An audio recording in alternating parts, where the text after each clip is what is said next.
Welcome, everybody. You have reached Amazing Fantasy Football. I am your co-host, Chris. Joining us tonight, as always, is the other host, Josh. Co-host. That's me. Co-host. Me. I don't care. Josh. Yes. Yep, that's me, Chris. I am Josh, and I am here to say that. How are you doing tonight? I'm doing amazing, as always. Glad to be here for week 13. We're okay. ticking down to the bitter end, if you will, of the fantasy regular season, that is. And That's true. Looking forward to getting some. Oh snap! It's like 2 weeks away from the playoffs. Yep. Dude, I was doing a daily report at work, and I was like, dude, it's December 1st. Yep. That's crazy. It is. Years keep piling on. What can I say? The months, the years. But yeah. Hey, look, Naeem Hines is on the field. Anyways. Really? Oh, I'm doing very good, Chris. Thanks for asking.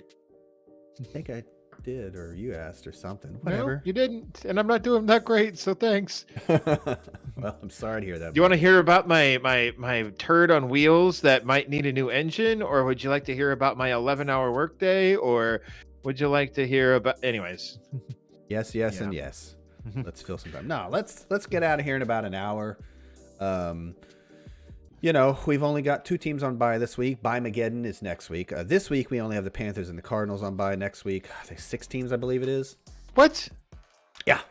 The last week of bye is week 14. That I think. And the last week of the fantasy regular season, that's dumb NFL. They don't care. So dumb. Dude, Bill Belichick just threw the ball to a cornerback who ran it in for a touchdown. I'm looking for Ramondre Stevenson or Jacoby Meyer, and I'm like, who's number 25? Yeah, it's their slot corner who played like some receiver in high school. I'm kidding. It was like I really need Ram Stevenson to score a touchdown or 4. Yeah, exactly. You said something about they hate fantasy, or the NFL hates fantasy, or whatever. Belichick hates fantasy. Yeah, he really does. I think he does the most to troll fantasy players. So, anyways, Chris, I have some news that yes. other than my car being a pile of turds on wheels. Mine too. Does yours need a new engine? Because I think mine does. Not quite. I think it needs a new battery. Does yours have only 36,000 miles on it? Nope, because mine only has 36,000 miles on it. Yeah. No, mine it's a turd on wheels. 36,000. I drive it around and go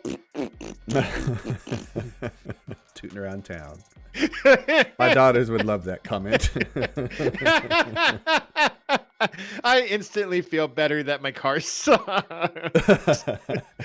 Let's go ahead with some news, Chris. It's extensive, so like the damage to my car. So let's keep going. Aaron Rodgers is here. He's listed as questionable with a rib injury and thumb injury. He was limited in practice today, so there was also a report earlier this week that said Rodgers would be open into taking a seat for the rest of the season too. I'm paraphrasing that, but yeah. Which is interesting, but I think at this point, why not call it a lost cause?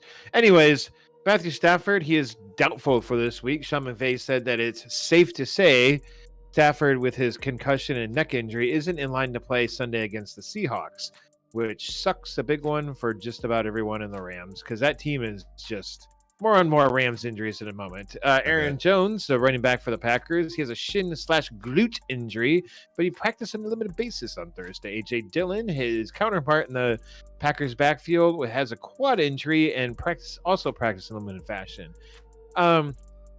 Chris, I gotta say, a quad injury for Quadzilla seems like he's more like Nozilla.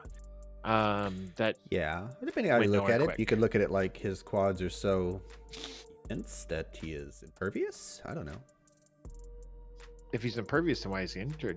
Anyways, Antonio Gibson, he was a non-participant at today's practice with a foot injury. Benny Snell, the best Steelers running back in week 12? was listed as a limited practice with a knee injury today. We'll talk about him more in a little bit, I think. Cam Akers was held out of Wednesday's practice due to an illness. Christian McCaffrey kind of dodged a bullet with a knee injury this past week. He was limited to practice on Thursday. I think they originally thought the worst. Sounds like it's not that severe. Whoop whoop for CMC managers. His counterpart in the 49ers backfield has yet another knee injury and is out another 6 to 8 weeks. Elijah Mitchell, more like Mr. Glass. Yeah, that's unfortunate. I think they really had something going with those two. Yeah, and maybe it's just a weird fluky year for Elijah Mitchell. He had kind of a rough go of it. Well, he had a little injury or two last year as well, but I don't know, man. It hasn't been Mr. Durability. Let's move along to J.K. Dobbins.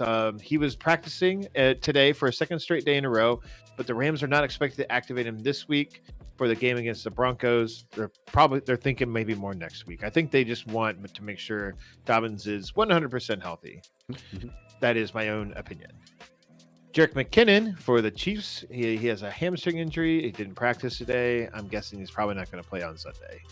Joe Mixon was a limited practice with a concussion. He's bounce back from a concussion. Missed last week. Samaje Perine actually did a pretty decent job filling in for him. Not great, but decent. When did Samaje Perine get kind of good? Yeah, I don't know. He filled in admirably for sure. Remember when he was like Mr. Nobody for like, or like I guess I should say Mr. Never Was.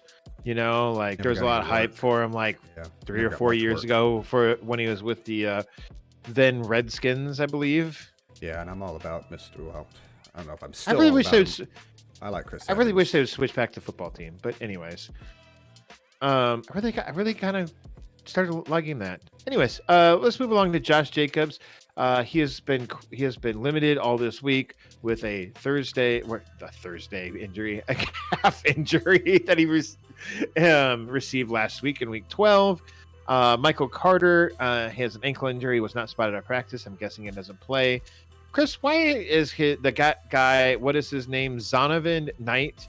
Why is he listed as Bam Knight in Sleeper? That's his nickname. Yep, I had limited research. I picked up on it too because when I saw him Sunday, I was like, "Who is it?" In fact, for whatever reason, because I'm an idiot. Gabe freaking Davis, come on. There used to be a running back from USC, something Knight, and I thought of him, but that's like 7-8 years ago or something crazy like that. Now this guy's a rookie, undrafted, Jordan actually. McKnight, the R&B singer. Thank you. That was it. I swear he wore 25 too. I don't remember what team he played for though. Was it McKnight? That's literally an R&B singer from like the early 2000s. Oh, sorry. I thought that was the guy. Now I'm confused. Now I want to remember this guy. Football players named Knight from USC. Michael Knight. I know who that is. the Haas. Anyways. Yeah, that's right. The Hoff. Anyways, let's keep moving along here. Mike Boone, the Broncos running back, he is designated to return from injury reserve with an ankle injury.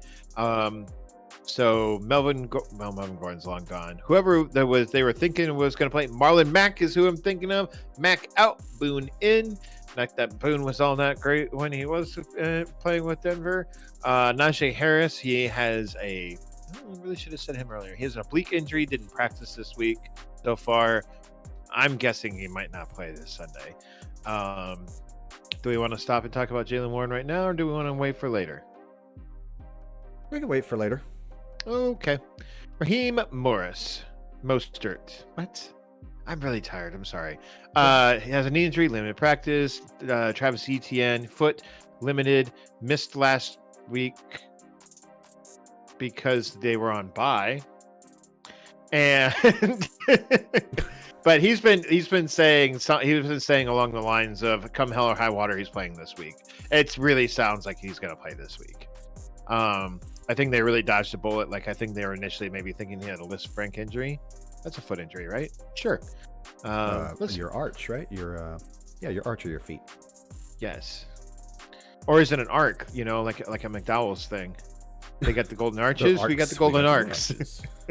They got the Big Mac. We got the Big Mick or something like that, right? Yep. Theirs is a sesame seed bun with 2 all beef patties and blah blah blah. Ours doesn't have seeds. Night and day. Dude, is that awful movie with What? Tom Cruise and Cameron Diaz? No, it's from Coming to America with Eddie Murphy and Arsenio Hall. What does Night and Day have to do about it? Oh, sorry. I thought you were still talking about McDowell's. I don't know. Night and day. It's just a saying. It's like black versus white or heads or tails. It's just complete opposites, if you will. Okay. I think what you're thinking of. Anyway, more news. Let's do some more news, Chris. On to some tight ends because for some reason they're ahead of wide receivers in my notes. Here we go with Dallas Goedert, or Dallas Goedert, as he's more well known as. He had a shoulder injury. They put him on IR, and he is no longer wearing a sling and is expected to return after the requisite minimum 4 weeks, which would be in week 15 against the Bears. So just in time for the fantasy playoffs, if you're in 12-team leagues. On to Dalen Waller. He is eligible to return for week 14. That is next week. Suggested that he may not, Josh McDaniels suggested he may not clear by then. So, are the Raiders in a chance for the playoffs? Like, is Darren Waller just done for the season then? I mean, this is a hamstring injury, but wasn't his hamstring injury like lingering, like a lingering thing, and then eventually they just put him on IR? Yeah. Is that right? I don't believe he's coming. I think back. he's missed like half the season at this point. For sure, yeah. Waller. Anyways, David Njoku, he was sideline. A quick side note here. Jake says, "Hey, look, it's the guy who likes the bottom. Is it likes or licks the bottom? Likes or licks? I think you got a typo in there. Yes, that's right. I'm talking about tossing a salad. Anyways, romaine or iceberg? Yep. Moving on.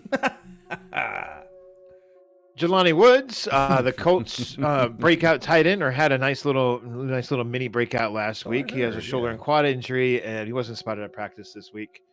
And Juwan Johnson, the kind of unsung tight end hero in New Orleans, he was also not practicing today with an ankle injury. Tight end Kyle Pitts, he's done for the season with a knee injury. Logan Thomas, who cares? On to Allen Robinson.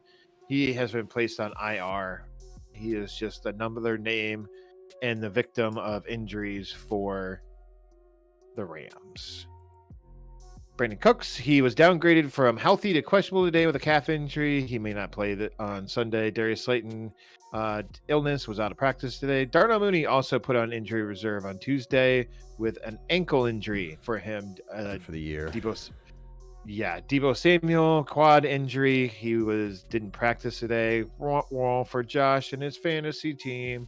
Devontae Smith, he was limited in practice this week so far. Hunter Renfrow, I'm going to skip that one. Jamar Chase, looks he was limited in practice this week, but it more or less said come on high water, he's going to play this week. James Washington is expected to be designated to return from the injury reserve with his foot injury, which is about freaking time. Jameson Williams, the rookie wide receiver for the Detroit Lions, who we've been waiting to come and make his season-long appearance or whatever. Coach Dan Campbell said it would be a tall order for Williams to play Sunday against the Jags. He has been practicing in a limited fashion. I personally think they want to roll him out there despite their season being lost, just so the kid can get some snaps. Chris, I think you're in agreement with me. Mm-hmm. Anyways, Jarvis Landry, ankle, limited practice. Jerry Jeudy hasn't been practicing this week. I'm guessing he's not going to play. So much for a guy who could have went back into the game that he was injured in and hasn't played since, which has been, might as well have put him on IR at this point. Kadarius Toney, hamstring, hasn't practiced. Probably not going to play again this week. Michael Gallup, illness. He should be good to go for Sunday. Mike Williams, probably not going to play this week with his lingering ankle issue. I'm almost done here, man. Richie James, limited. It's week 13. I mean, it piles Yeah. up. Romeo Dobbs, limited with an ankle injury. I'm guessing he plays. He's been playing anyways. Russell Gage, hamstring. No one really cares. Treylon Burks, he was downgraded from healthy to questionable after failing to participate in Thursday's practice with, it doesn't say, illness. So he might actually play this week. Zay Jones, kind of a hero from last week. Yeah, has a chest injury. He was limited in practice. I kind of need him in the one league I'm contending in, meaning should make the playoffs. Kind of needed a spot start there from a wide receiver with Hopkins out. And then this pops up. And I thought he's been decent lately. He's pretty good. He's got a great matchup, if I seem to recall. The Detroit Lions. We'll talk more about that matchup for sure later. Oh, no, not at all. I mean, there's a team playing the Detroit Lions? Come on, that's got to be why would you ever start a player against the Detroit Lions? Chris, he's talked a lot. Go with your first guy. First guy I've got up tonight for my favorite 5 starts is Dameon Pierce versus the Cleveland Browns. Pierce has had 2 absolute duds in a row, only netting 15 carries and 16 yards in the last 2 weeks. But they've been 2 pretty brutal matchups. The Commanders and Dolphins rank 5th and 13th best in terms of fantasy points per game given up to running backs, and 15th and 9th best in terms of rushing yards allowed on the year. And Washington is 5th best, only allowing 6 rushing touchdowns on the entire season. Furthermore, the last game versus Miami quickly got out of hand, and the Texans were forced to abandon the run and lean on the pass heavily, which on the bright side led to a season-tying 6 targets for Pierce. Pierce, after the 2 duds, is still the RB16 on the season and gets the Browns this week at home with Deshaun Watson. Going to Browntown. Yeah, with Deshaun Watson making his return. The Browns rank 2nd worst in fantasy points per games given up to running backs, 12th worst in rushing yards given up, and 3rd worst in rushing touchdowns surrendered, including a league-high average touchdowns given up to the running back position, specifically at 1.5 per game. Fact. This is a premium matchup for Pierce, and I expect a bounce-back game with a touchdown or 2, making him an RB1 this week. Chris, do you know who the number 1, the team that gives up the most points to the running back position is? Tab over and cheat. The Houston Texans. Yeah, exactly. Thus making Nick Chubb, who has not been, he was okay last week, but has before that had a couple of duds against some tough opponents. He's probably my RB1. Dude, this week, oh my God. I think Eckler has a real good matchup too, if I'm not mistaken. Eckler has some offensive line problems this week, though. He also is on pace for like 150 catches or something. That is going to be a saving grace this week, I think. I mean, assuming Jacobs goes, he's also probably top 5, but I like Chubb and Eckler this week. Sure. Yeah, I guess Chubb a little bit more. Like RB1, RB2, RB3, RB4, so on and so forth. Like you would marry him, yeah. No. But Pierce is an RB1. You wouldn't commit polygamy with Nick Chubb? AKA top 12. No. On to Josh's first wide receiver of the evening. My first guy is George Pickens versus the Atlanta Falcons. I like it. Chris, I like it. As a Colts fan, I had to watch that putrid Monday Night Football game. Mm-hmm. Pickens looked good, and so did Kenny Pickett, actually. I'm going to say Pickens, and then I'll actually say Kenny Pickett through this whole thing just to not get them confused. Probably something to do with my stupid Colts, but, being regardless, Pickens did look like a wide receiver 1 out there. He really did. Like, how did this guy drop to the 2nd round when there were other guys taken ahead of him? Not really sure. Oh, wasn't he coming off an injury? Is either injuries or character concerns? I think it was injuries. A little bit of character too, but meaning an injury that cost him, I think, his whole last year of college ball. So it was like didn't he come back just for their Georgia Tech's bowl game? But that was it. Georgia Tech, yeah, Bulldogs. Interesting. Anyways, they produced a lot of good receivers. Pickens did drop a one-handed catch in the end zone last week, but regardless, that ball should have been thrown better. So that one, I think that's more on Pickett than Pickens. Pickens only has 2 touchdowns in the year, but he also has 4 out of 11 games with only 4 out of 11 games with less than 6 targets. I cannot talk tonight. If his quarterback play would have been better today, Pickens could have been a solid wide receiver 2 for you this season. But currently, he's wide receiver 38. That's per Fantasy Pros. So don't hate me if it's different in your league. I like Pickens this week, and I actually like him the rest of the season if Kenny Pickett's going to keep playing at the level he was on Monday night. But let's focus on week 13 first. Atlanta, they're giving up the 4th most points per game to wide receivers, and Deontay Johnson seems to be getting the wide receiver 2 treatment with Kenny Pickett behind the helm. Rest of the season for Pickens, though, he gets Atlanta this week, which I already mentioned, 4th most points. Baltimore next week, 6th most. Carolina the week after, 13th most. The Raiders then 14th most, and then Baltimore again in the playoffs 6th most points per game to wide receivers. He's probably going to have some duds in there because I'm not saying that Kenny Pickett is all of a sudden like a QB1 and a great start and everything like that, but I really like Pickens.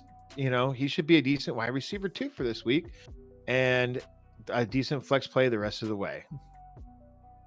Love it. That one didn't rhyme very well, did it? Onward and upward. My second favorite 5 at running back for the week is Brian Robinson versus the New York Giants. Mr. Big Hat himself has been getting the carries and opportunities and finally broke through last week. Okay, that's been everywhere. It's so awful. I had to include it in the thumb. Yeah. And he finally broke through with an RB1 performance last week and even caught his first touchdown of his young career. This week, he gets the Giants, who have been awful, both in terms of rushing yards and rushing touchdowns. Robinson's specialties. The Giants have given up an average of 115 rushing yards per game in their last 4, along with 6 rushing touchdowns over that same 4-game span. They had a nice start to the season, but now rank 10th worst in total rushing yards given up and 15th worst in rushing touchdowns surrendered total.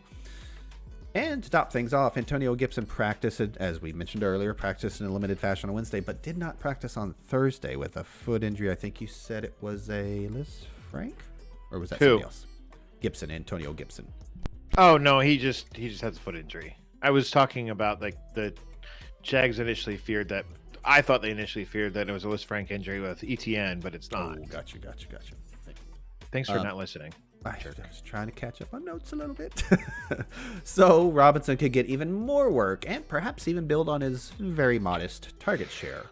For all the reasons listed, I see Robinson as a mid to low range RB2 this week. Okay. Chris, I forgot something in the news. Antonio Brown, as of like 4 hours ago, was in a standoff with police. I was wondering where he was held up, in his home, which they thought that he would have weapons. They were trying to arrest him on a domestic assault arrest warrant, and yeah, I haven't followed up with that because I don't really want to know if he's dead. Hey, speaking of more terrible things, I remembered who I was thinking of earlier. It is one Joe McKnight. Not Knight, but McKnight. Joe McKnight, who did play for the Jets and did wear the number 25, except for his last year where he wore the number 22. But I remembered him wearing 25, and horribly so, he was killed in a road rage shooting. But not him with the road rage. No, some road rage guy killed Joe McKnight. Yes. Didn't he also like get his larynx crushed in a weightlifting accident in the Jets trading room? That's not on Wiki. I'll say that much. Well, at least I haven't read that closely. Recruiting controversy. Well, if you're gonna bring some Joe McKnight things to the table, bring it all to the table. All right. Some controversy and juicy news. Yeah. Well. All right. On to Terry McLaurin here. You were talking about Brian Robinson. I kind of think that last week was a bit of an aberration for Brian Robinson, but I hope I'm wrong. Terry McLaurin, clearly. Yeah. I always I have all these negative takes, and it always seems like I hate the person, but I always hope I'm wrong because, like, especially in a year as dumb as this year has been, like, oh my God, dude, I hope like all these people like pop off for everyone, like not my opponents, but the Giants just gave up. This is talking about Terry McLaurin playing the Giants here. The Giants just gave up 200 yards to CeeDee Lamb and Michael Gallup, mainly CeeDee Lamb, but still Michael Gallup had like 67 yards in there.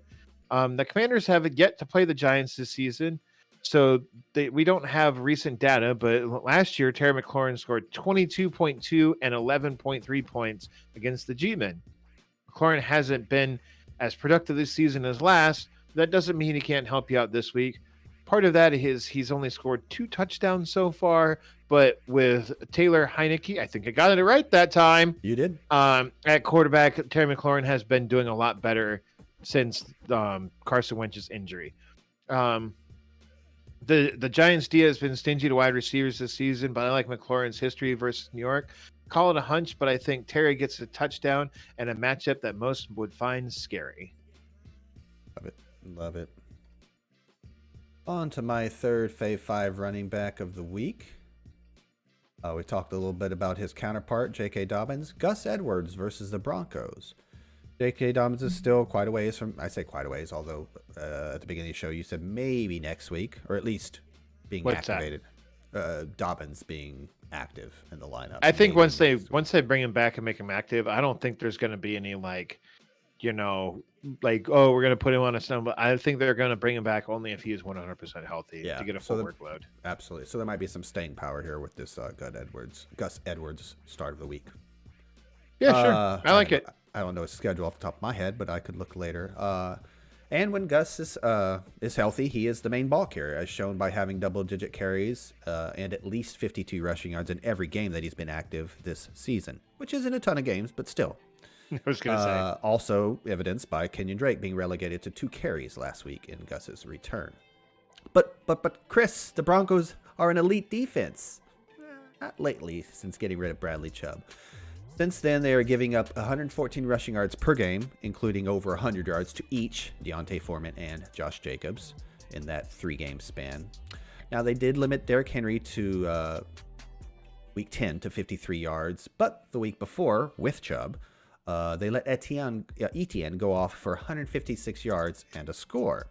Mm-hmm. Being that the Broncos are elite versus the pass, giving up tied for a league best 9 passing touchdowns, third best in passing yardage surrendered, and second best in fantasy points per game to quarterbacks, I expect the Ravens to lean heavily on the run, and Gus will be the guy. He is a low-end RB2 for me this week. I mean, obviously, Lamar is going to get his on the ground, but yeah, I like Gus this week. A low-end? So. Huh. I think you might be sounding a little bit short. Yeah, sometimes I play a little conservative. You mean you ride the fence? Got it. Well, I can't think of that song. Okay, never mind. On to you. There's a song and I can't remember. I mean, the only song I can think of is "Don't Pee on the Electric Fence," but that's all I got. Come on, ride that fence. Ride that fence. It's actually not fence in the song, but I was trying to make up a thing. It went badly. I like my reference better. Anyways, my next guy is Julio Jones. Dude, Julio is like an ex-girlfriend you see at a bar. You're both drunk. You know it's a bad idea, but you still end up in bed with her. You wake up the next morning.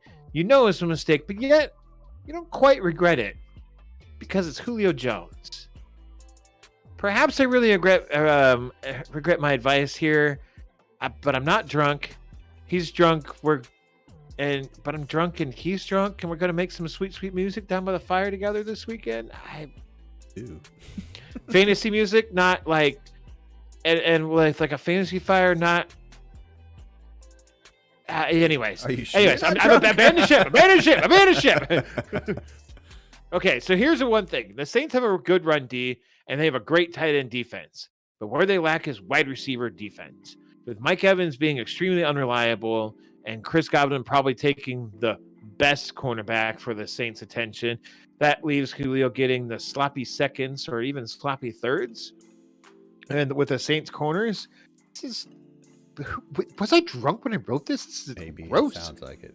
Anyways, I haven't been drunk in a week. Anyways, here's how PFF has the Saints cornerbacks ranked that are not named Marshawn Lattimore, because I think he is on the IR right now. But if he's not, he's 98th. 105, 107, 110, and 114th are the Saints cornerbacks right now. That's not good. That's downright terrible.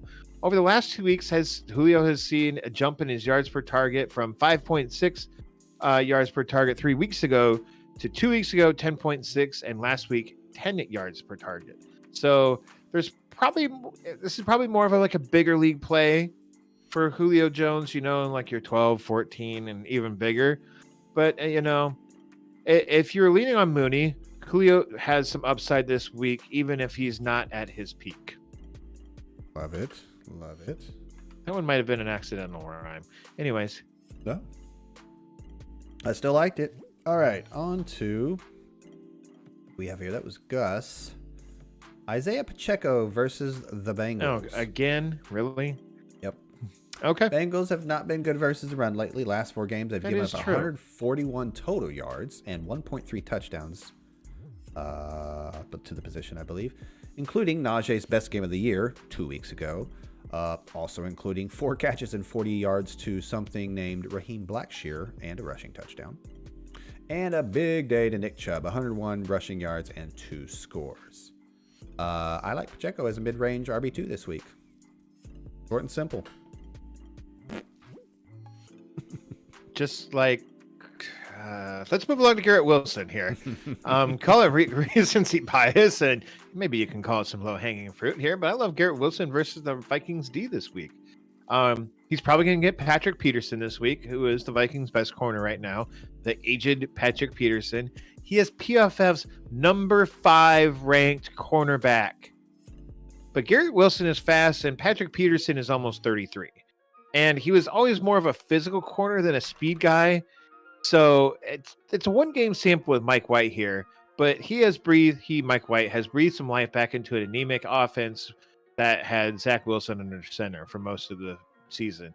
In case you don't missed it, Garrett Wilson caught 4 out of his 5 targets last week for 95 yards and 2 touchdowns. 2 touchdowns, yeah, nice. He played in only 83% of the Jets snaps too. So that's some snap percentage efficiency right there. I mean, it's not 50%, but still, come on.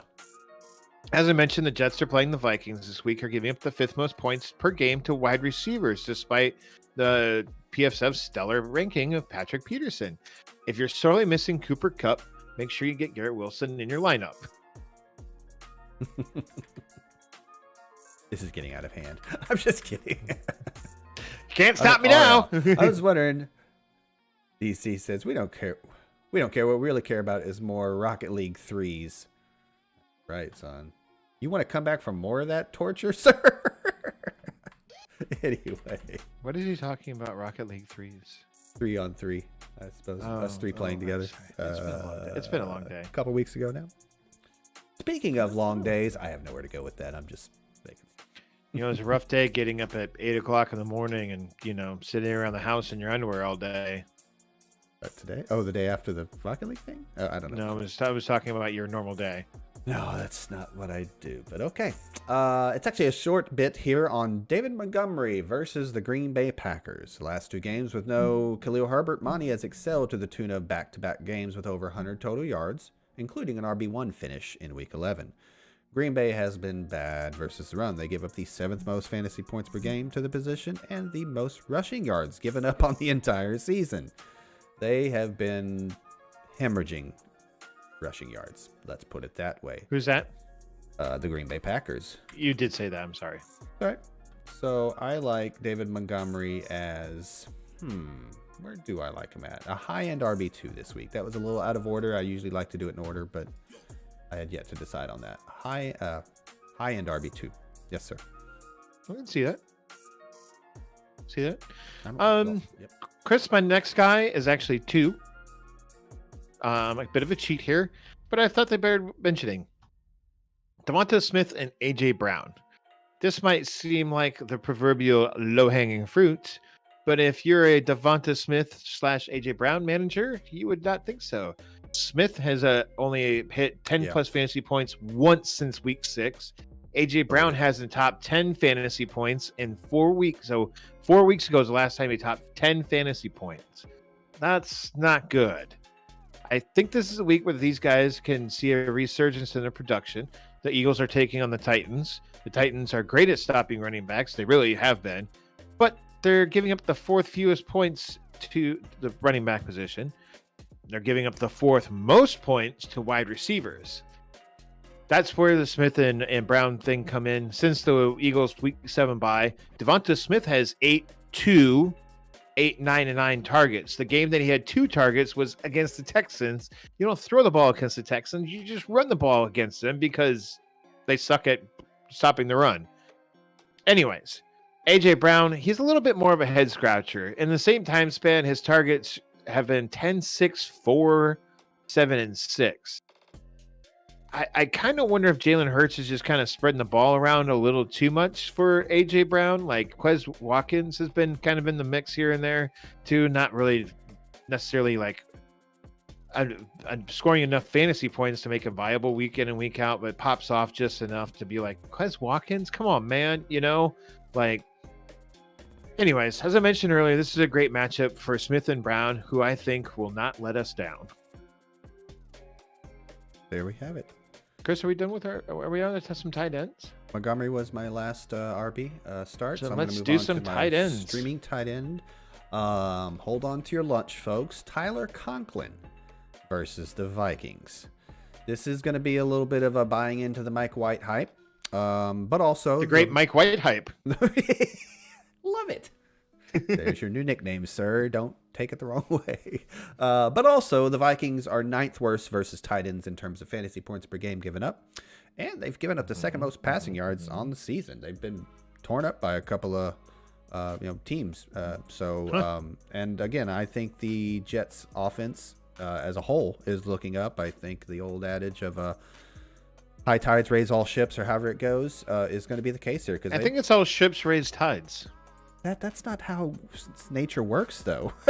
It is. It's called buoyancy, like displacement. Like if you put enough boats in the water, it raises the water. I'm pretty sure you got that backwards, but I'm gonna sign off on it anyway.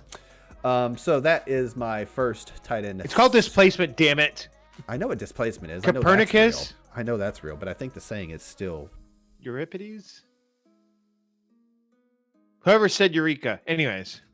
Keep going. So yeah, again, Tyler Conklin versus the Vikings. I think he looked pretty good last week, if I'm not mistaken.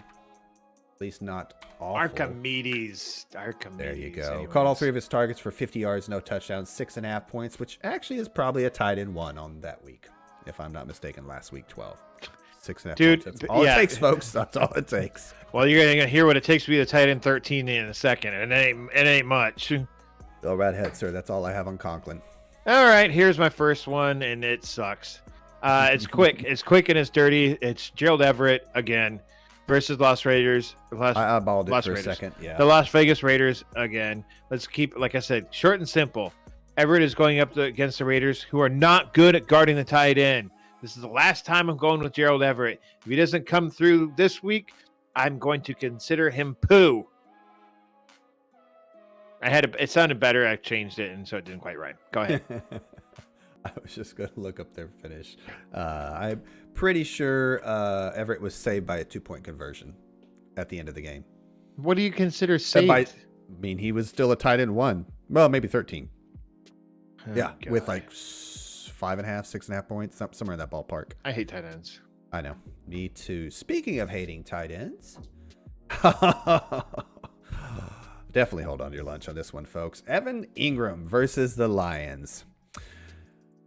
Short and simple. Lions are 4th worst in fantasy points per game given up to tight ends. The Lions are at home where Goff excels, and Vegas has them as the highest over/under at 51.5 points this week. I expect a shootout. I mean, can you tell I'm kind of picking on this matchup here? So that's why I'm going to go with Evan Ingram. I expect some red zone opportunities and whatnot, and he's as good as whatever. He's not that good, but it is something. It's a tight end. He's got a pulse. He hasn't scored double-digit fantasy points since week 8, but had a nice run before that, week 5 through 7, where he was probably a tight end 1, 9.9, 6.5, and 8.7 fantasy. Who is this points. again? Evan Ingram. Yeah. Evan Ingram for the Jags at home versus the Lions at home, Ford Field, whatever they call it. Okay, I got another guy here, Chris. It's not very good, I'm gonna admit. Hayden Hurst versus KC. I'm going with Hayden Hurst with my second guy this week, Chris, because I'm tired. I just wanted to talk about something different. Someone different than all these stupid freaking tight ends. It's not like Hayden Hurst is setting the world on fire, but he's been very average. He's averaging 58.53 snap percentage, 5.46 targets per game, 6.71 points per game. That doesn't sound like a lot. You know what that makes him? The tight end 13. That's terrible. That's so bad. How are tight ends this bad? Chris, I'm telling you right now, tight end should be a flex position next year. That's it. Yeah. Or every league should be tight end premium because tight ends are fucking garbage. If it's not Travis Kelce, garbage. Even Mark Andrews has not been good. Anyways. I'm about ready to sign off on that. KC is a very average tight end defense. They've only given up 5 touchdowns to tight ends all year, but the Cardinals are giving up the most touchdowns to date. To make a point that the most touchdowns that one defense has given up is 9.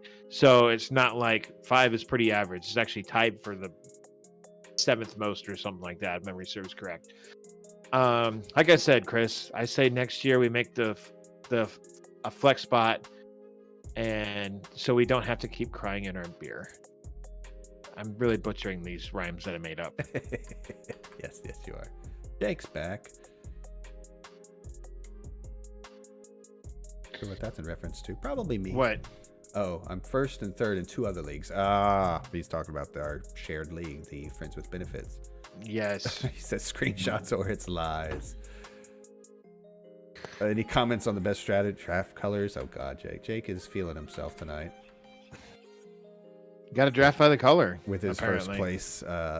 Yeah. Watch out, Karma's a female dog, so you just might lose in the first round there, buddy. To me. We'll see. All right, so my quarterback stream of the week. Again, I'm picking on this matchup. Jared Goff versus Hey, the Jags. That's my quarterback stream of the week. All right. Like I said, can you tell I'm picking? I like this matchup as a shootout. Goff has been great at home with 102.6 passer rating, while the Jags are giving up a 70% completion rate. And the Jags are 8th worst in fantasy points per game given up to the quarterback position. I like both Lions and Jags pieces in this matchup. What about you, Josh? Anything else to add on Mr. Goffy? Put an E at the end of it. A Y. Not a whole lot. Other than it's the Battle of the Cats. I almost made DJ Chark my sleeper of the week. Rawr. But I kind of wanted to go deeper. That's often people left wanting you to go deeper.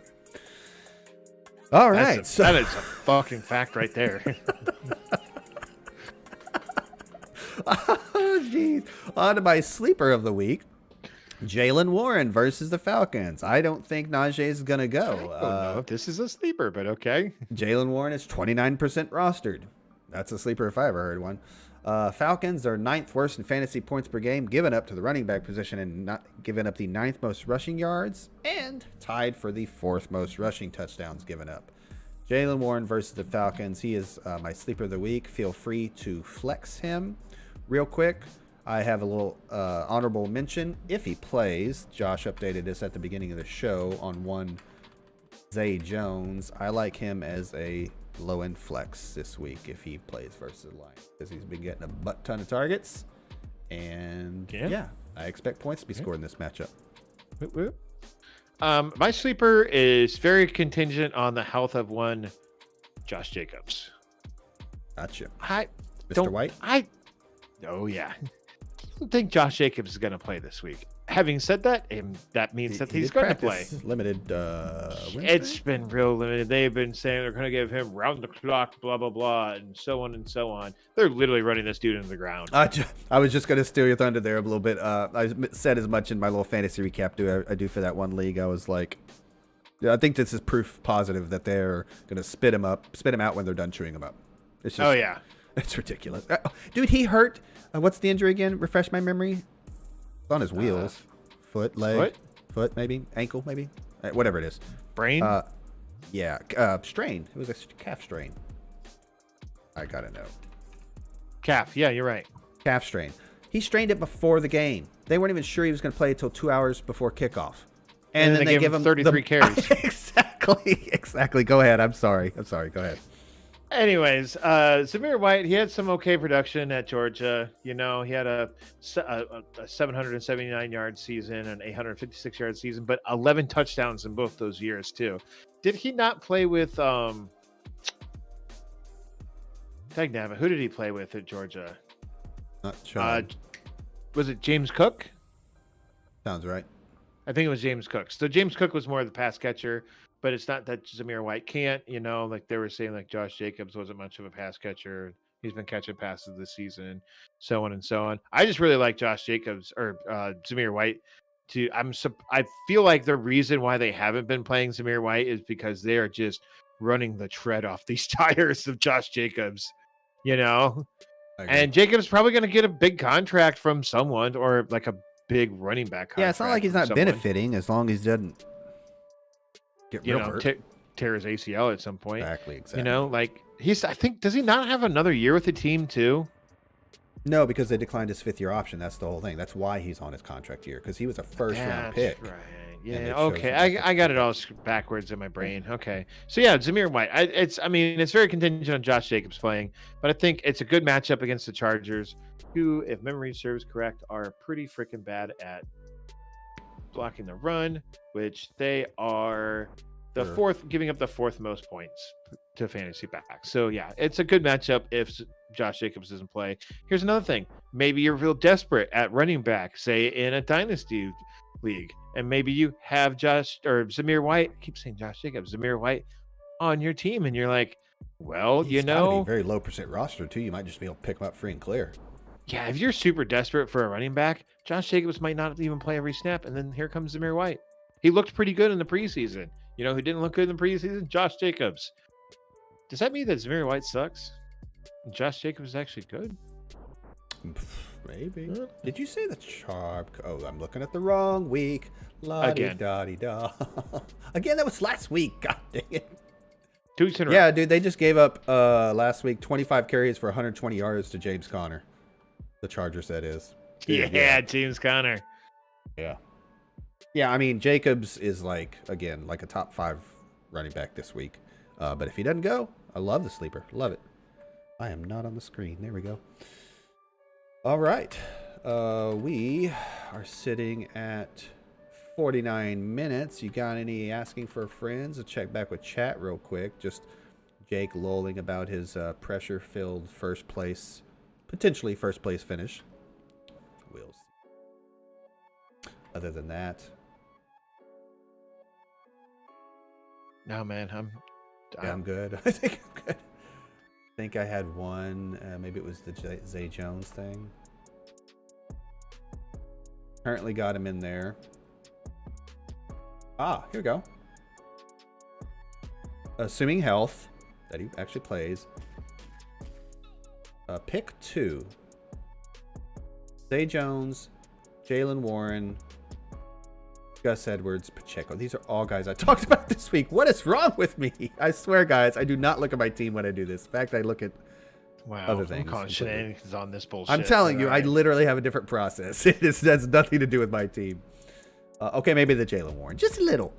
But yeah, pick 2 again. Zay Jones. Because you just took 49 minutes out of my life to talk about your fantasy team. No, it does seem like I'm not going to answer. It does seem like that. I don't have Goff. I don't have Evan Ingram. I don't have Conklin. F you. Give me team. Give me your. Well, this is the only team I care about, honestly. I'm playing for mostly nothing, unless I make the playoffs in Dynasty, which is highly unlikely at this point. Anyway, pick 2. Zaylen Jones. We just make him one person. There you Zay go. Jones, There's my 2. Zay Jones, Jalen Warren, Gus, or Pacheco. Pick 2. Probably Gus and Pacheco. Oh, apparently one has to be a wide receiver. I'm an idiot. Really? Gus Pacheco over Jalen Warren. Okay. Actually, Gus Edwards over Jalen Warren and Pacheco. Okay. Yeah. There we go. Let's get out of here. Daddle.